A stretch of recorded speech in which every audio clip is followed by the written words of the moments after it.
Hello everyone. Today I'm going to share the story of the mysterious death of Meriwether Lewis. But before continuing to the video, if you're a fan of the strange, dark, and mysterious delivered in story format, then you come to the right place because that's all we do and we upload every day.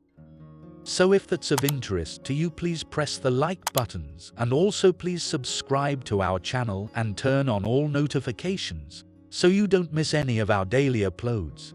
Okay, let's get into today's story.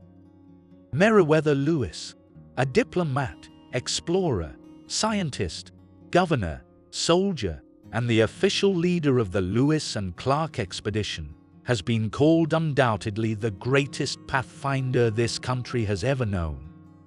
Born near Charlottesville, Virginia, to William and Lucy Meriwether Lewis, he faced the world with opportunity and advantage. After William died in 1781, Lucy remarried and moved the family to Georgia when Meriwether was 10. At 13, private tutors sent him back to Virginia for education. He also began to manage his family's estate. Upon the death of his stepfather, Lewis, not yet out of his teens, became the head of a household that included his mother and 4 siblings. Later, he joined the Virginia militia and, in 1794, participated in putting down the Whiskey Rebellion. The following year he joined the regular army, in which he continued to serve until 1801, reaching the rank of captain. During this time, he met and befriended one of his commanding officers, William Clark. In 1801, shortly after his election, President Thomas Jefferson invited Lewis to serve as his personal secretary, where Lewis became immediately involved in planning the Corps of Discovery expedition. Lewis served as secretary for less than 2 years before being reassigned as an intelligent officer who was fit for the enterprise and willing to explore to the Western Ocean. Jefferson selected 28-year Lewis to lead the expedition, afterward known as the Corps of Discovery. Lewis, in turn, selected former Army comrade, 32-year-old William Clark, to be co-leader. Due to bureaucratic delays in the U.S. Army, Clark officially only held the rank of second lieutenant at the time. However, Lewis concealed this from the men and shared the expedition's leadership, always referring to Clark as captain. In 1803, while preparing for his journey to the Pacific Ocean, Lewis spent a month in Philadelphia studying with the eminent scientists of the day. His education included intensive courses in medicine, preservation of plant and animal samples, using navigation instruments, cartography, and studying fossils. Between 1804 and 1806, Meriwether Lewis and William Clark led the Corps of Discovery from Wood River, Illinois, to the Pacific Ocean. As they traveled, Clark mapped their route, and Lewis recorded information about and collected samples of the unfamiliar plants and animals they encountered. The explorers met with the tribes of the Louisiana Purchase to tell them of the changes that would transpire under U.S. ownership. Lewis and Clark also tried to establish peace between tribes. Not understanding complex intertribal relations and tribal structures, few peacemaking efforts met with enduring success. After 3 years, the pair returned, and President Thomas Jefferson appointed Lewis governor of the Louisiana Territory in 1806. Taking up his post nearly 2 years later, Lewis faced challenges almost immediately. Personality conflicts, political differences, and questions about the appropriation of government funds all contributed to his difficulties. Hoping to resolve the financial questions, Lewis set out from St. Louis, Missouri, for Washington, D.C. in September 1809. His servant, John Pernier, and Major James Neely traveled with him. Adding to Lewis's problems in his career, he was also experiencing personal problems. Meriwether Lewis had long suffered from periodic spells of what was then termed melancholy. In addition, land speculation had drained his finances and he had begun to drink too much. Though his traveling companions worried for his safety and tried to talk him out of taking the trip, Lewis insisted, even though he complained of terrible headaches and a fever. Just a little more than a month later, Lewis died mysteriously from gunshot wounds on October 11, 1809. While traveling through Tennessee on October 10th, it began to rain heavily, and two of the pack horses fled into the woods. Neely advised Lewis to continue while he rounded up the horses. Governor Lewis complied and secured lodging at a public roadhouse called Grinder's Stand.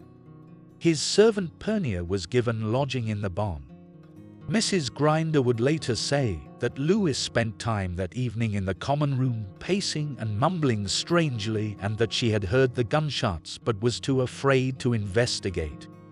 The following day, Lewis was found with a gunshot in the head and one in his chest, but he was still alive for a while. Major James Neely, Lewis's traveling companion, arrived at Grinder's Stand within hours of Lewis's death and buried his body nearby, where it remains today. He then took charge of Lewis' papers and carried them the rest of the way to Washington. On October 18th, from Nashville, McNeely wrote to Thomas Jefferson, "It is with extreme pain that I have to inform you of the death of His Excellency Meriwether Lewis, Governor of Upper Louisiana, who died on the morning of the 11th instant, and I am sorry to say by suicide." From the beginning, there were questions about whether Lewis committed suicide or was murdered. Career associates, including Thomas Jefferson, believed that he died at his own hand. However, some family members and others maintained that he was killed. Though most historians today accept that Lewis took his own life, a conspiracy theory also lingers.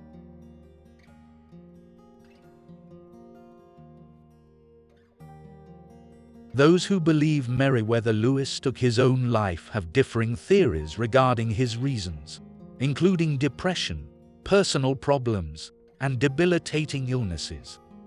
Major James Neely, the U.S. agent to the Chickasaw Nation, Captain Gilbert Russell, commander of Fort Pickering in present-day Memphis, Tennessee, and Alexander Wilson, a friend of Lewis, all reported his death as a suicide in letters and statements written later. Neely and Russell based their conclusions on personal observations of Lewis' strange behavior shortly before his death, while Wilson accepted Mrs. Grinder's story 2 years after the event. In addition, 3 men probably closest to Lewis, William Clark and Mahlon Dickerson, immediately assumed that Lewis had taken his own life when they heard the news. In a letter to his brother Jonathan, William Clark wrote, I fear the weight of his mind has overcome him." Thomas Jefferson would later write, "While he lived with me in Washington, I observed at times sensible depressions of mind. During his Western expedition, the constant exertion required of all the faculties of body and mind suspended these distressing affections. But after his establishment in St. Louis in sedentary occupations, they returned upon him with redoubled vigor and began seriously to alarm his friends. He was in a paroxysm of one of these when his affairs rendered it necessary for him to go to Washington." Later, some historians theorized that Lewis might have suffered from either paresis, defined medically as a disorder characterized primarily by impaired mental function, caused by damage to the brain from untreated syphilis. Others believe he may have been suffering from malaria. Both diseases would affect both his mind and body. Adding more evidence that Lewis had died by his own hand was that before leaving St. Louis, he had given several associates the power to distribute his possessions in the event of his death, and he had recently composed a will. Reports also surfaced that he had attempted to take his own life several times a few weeks earlier. Despite what appears to be a clear-cut case of suicide, given Lewis' state of mind, Rumors of murder were circulating as soon as Lewis' death was made known. Why would such a prominent young man take his own life? And why would he do it in such a way that he would linger in great pain? Several motives were put forth: a jealous husband, robbery, and political assassination. Because Mr. Robert Grinder was not at home when Lewis was provided lodging, some suspected that when he arrived, he shot Lewis. Some accounts later investigated Robert Grinder due to his coming into a large sum of money. He was also said to have been brought before a grand jury, but the charges were dismissed as no evidence or motive existed for the crime. However, there are no court records. The robbery motive goes further with numerous suspects, including random bandits known to have lurked upon the Wilderness Road, Lewis' servant, John Pernier, and Major James Neely. As to Major Neely, Mrs. Grinder would report that Neely did not react to Lewis' death. He was conveniently absent all night. Others would say that when he retold the story, it sounded rehearsed. Some documents appeared to be missing when they were delivered to Washington. And Neely was known to have been heavily in debt. John Pernier, a Creole, vanished immediately after death, supposedly returning to New Orleans. Later, a watch that belonged to Lewis turned up in New Orleans. The third theory of assassination suggests that Lewis had discovered secrets about General James Wilkinson, his predecessor as governor of Upper Louisiana. If revealed, it would not only destroy the reputation of General Wilkinson and tarnish that of Thomas Jefferson. For years, Lewis lay in an unmarked grave off the Natchez Trace. However, in 1848, a special commission was established by the state of Tennessee to consider building a monument to Lewis. That commission examined his body, and the physician on the committee wrote in his report that Lewis was most likely a victim of assassins. Today, his isolated burial spot near Hohenwald, Tennessee, is marked by a monument. Even the historical marker at the site acknowledges the controversy surrounding his death, stating that it marks the spot where Lewis' life of romantic endeavor and lasting achievement came tragically and mysteriously to its close. If his death is not mystery enough, more tales speak of his burial site being haunted. Several visitors have reported having seen ghostly figures, heard voices, and tell of restless energy that pervades the spot. Yet others have described specifically hearing the words "so hard to die." So perhaps what appears to be a suicide is not enough, and Lewis continues to reach out for the mystery to be solved. Okay guys, that's all for the story of the mysterious death of Meriwether Lewis.